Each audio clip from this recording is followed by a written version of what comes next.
Eh bien bonjour à tous. Donc là je vais faire une petite vidéo donc, pour parler de la Sportiva Nepal Cube, donc nouveau modèle 2014 pour l'alpinisme, cascade de glace, voilà, montagne en général.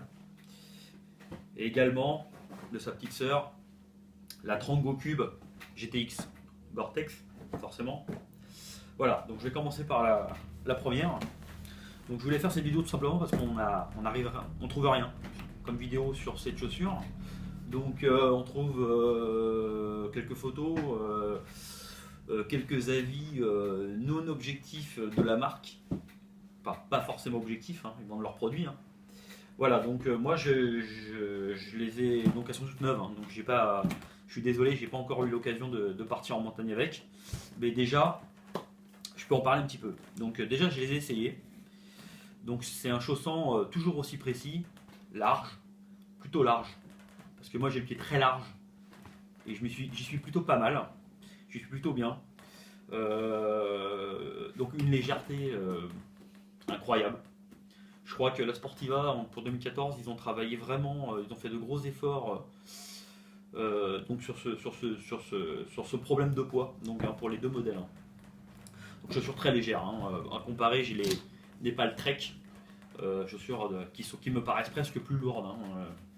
En rapport, elles me paraissent presque plus lourdes. J'ai pas pesé, hein, mais. Donc pour revenir à la Nepal Cube, donc bah écoutez, par rapport à la Nepal Trek, même semelle, Vibram, hein, forcément, d'aspect plutôt rassurant, plutôt solide. Un amorti qui, ma foi, fonctionne bien, parce que j'ai le même donc sur la Trek. Un nouvel enrobage par pierre, qui lui, par contre, il y a une nouvelle matière qui me semble, qui est un peu plus granuleuse et qui me semble un peu plus résistant. Et qui a priori est également beaucoup plus léger. Hein. Donc toujours une très belle qualité de couture, très belle qualité de finition générale, un ensemble rassurant et cohérent. Voilà, donc une semelle en carbone nid d'abeille pour une meilleure isolation du pied à vérifier bien évidemment dans le froid et la neige. Écoutez, moi je les ai chaussés comme ça. Première impression vraiment de légèreté et de confort. Également, je ne sais pas si on se rend bien compte, mais je les trouve un peu plus pointus, un peu plus précis sur le bout du pied pour éventuellement cascade de glace. Un peu plus de précision au niveau du bout du pied que les modèles précédents. Hein, que la Sportiva Nepal Evo, l'Extrême, enfin tous les modèles la Sportiva. Voilà, enfin Nepal du moins, pardon. Voilà donc pour cette chaussure, donc très belle finition, lacets qui m'ont l'air costaud, la couleur j'aime énormément la couleur et le look, hein, bon ça c'est personnel. Voilà, bah, écoutez, le point fort de cette chaussure, l'étanchéité a priori revue largement à la hausse, la légèreté, mais déjà la légèreté, tout le monde sait qu'en montagne c'est le plus important, hein, le moindre gramme a son importance. Voilà pour la Sportiva, donc Nepal Cube. Donc toujours pareil, excusez-moi, hein, je vais ouvrir la boîte. Hein. À l'intérieur, les fameuses languettes, alors je ne sais pas comment on appelle ça, je suis désolé, pour une meilleure ventilation. Meilleure ventilation et on va dire une régulation thermique plus importante à mettre à l'intérieur. Seul bémol, quand moi je les pose, j'ai le coup de pied un petit peu serré, j'ai le pied très fort. Donc je les utilise jamais. Voilà, donc ça c'est disponible sur tous les modèles Nepal, hein. C'est toujours livré avec. Hein. Voilà donc pour la Nepal Cube GTX 2014. Donc voilà, très belle chaussure, rien à dire. Ensuite, donc je vais faire l'inverse, excusez-moi. Nouvelle chaussure également 2014. Je suis désolé, je ne travaille pas à la Sportiva, mais j'aime beaucoup ces chaussures. Je fais pas leur promotion. Hein. Donc très bonne chaussure, donc la Trango GTX Cube, donc Gore-Tex pour GTX. Donc là, gros coup de cœur, gros coup de cœur. Chaussure, alors là, comment vous dire, je crois que ça fait le poids d'une paire de tongs. Très étanche. C'est même bluffant parce que finalement rien n'adhère. Même les gouttelettes d'eau dessus ruissellent, la terre n'adhère pas, rien n'adhère. Donc pied au sec. Également la membrane Gore-Tex fait son effet, j'ai pas eu le pied mouillé après une grosse rando, une rando de 7 heures par la transpiration. J'ai traversé quelques passages, quelques névés de neige. J'ai bien mis les pieds dedans pour m'apercevoir du défaut de la qualité de la chaussure.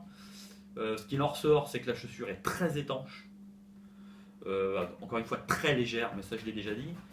Seul bémol, au niveau de la languette devant là, je trouve qu'on sent vraiment le froid. Là, dès que vous posez la neige dessus, on sent le froid qui rentre dans la chaussure tout de suite. Donc pour la thermicité, j'ai quand même un gros doute.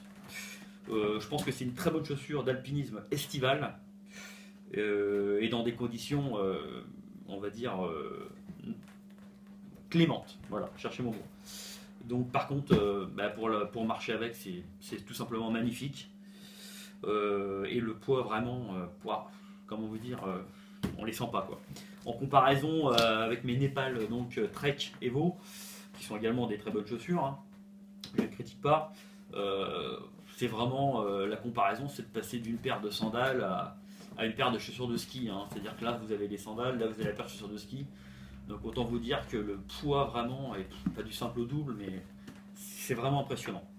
Voilà. Donc son point fort, donc la légèreté, l'étanchéité, le confort, plutôt pour des pieds larges. Moi j'ai le pied très large, encore une fois je me répète, mais le pied très large et j'ai le pied qui est vraiment à son aise. Donc je pense que pour les gens qui ont des pieds très fins, à essayer, mais je pense que ça n'ira pas. La semelle Vibram quant à elle, très bonne accroche. Je n'ai jamais glissé même sur les cailloux mouillés. J'ai tout essayé pour, entre guillemets, essayer de les mettre en défaut. J'y suis jamais arrivé. Petit bémol, j'ai l'impression quand même que c'est une gomme. Bon, l'avantage c'est que c'est une gomme tendre, donc effectivement on glisse moins, mais on a une petite usure quand même. Je trouve relativement prononcée si je les compare à mes autres modèles sur l'avant du pied. Bon, rien d'important, hein, rien de grave, hein, rien de rédhibitoire en tout cas pour moi. Donc ça, gros coup de cœur. Génial, génial vraiment. Les attaches en plastique, donc c'est bien du plastique, hein, m'ont l'air très solide. J'ai tiré dessus, hein, j'ai pas fait le bœuf non plus, mais j'ai tiré dessus, ça bouge pas. Bon, il faudra éviter de tirer à 300 kg de traction hein, dessus quand même, mais ça a l'air très solide, c'est très bien fait. La toile m'a l'air très épaisse, pas de défaut a priori, si ce n'est les lacets qui me semblent un tout petit peu, ils sont un peu élastiques finalement. Alors je sais pas pourquoi, et qui m'ont l'air un petit peu faibles. Bon, ce n'est que des lacets. Hein.